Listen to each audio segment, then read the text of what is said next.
Most people in Kenya think real estate is only for the rich, but that's not true. The truth is that you can start with very little money if you understand the game.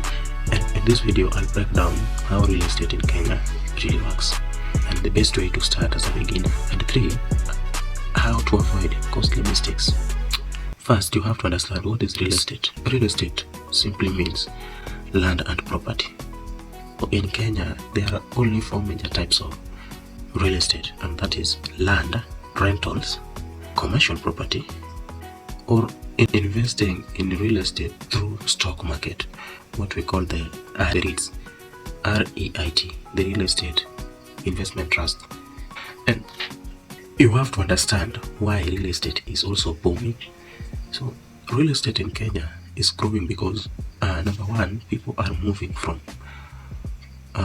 rural to urban. There's a lot of rural to urban migrations. People are moving to towns and cities, and there's a housing shortage. And the other thing is the new roads that are opening new areas.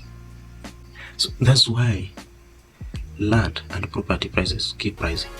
The best option if you want to start is buy places that are outside the town, not far from the city but outside, or not far from town but outside town. Okay, so if you're in Nairobi, places like Juja, Kitengela, Ruiru, Ngong, or if you're in a place like Nakuru, go outside Nakuru town. If you're in Kisumu, go outside Kisumu town. Places like Riyadh. And again, that's where the opportunity is, because let us be honest, this is where most people lose money. Ask around anybody who has ever been into real estate business. This is where most of them lost their money.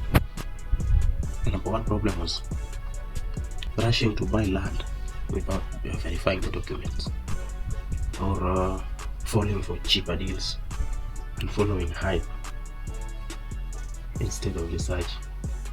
Watu wengi wanalia hapa kwa internet, wanauza shamba na this TikTok guys. Hey.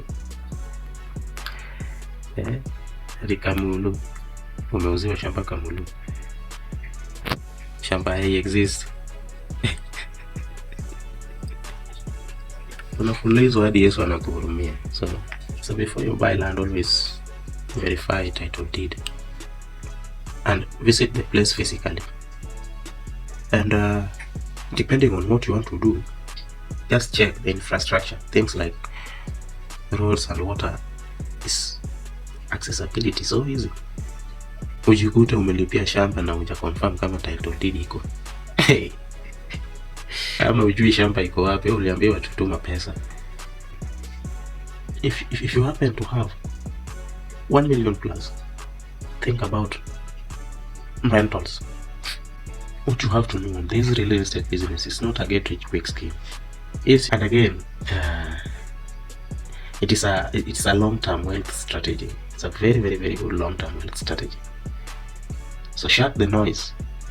So start where you are, learn as you go, and just stay consistent. It has built wealth in a smart way.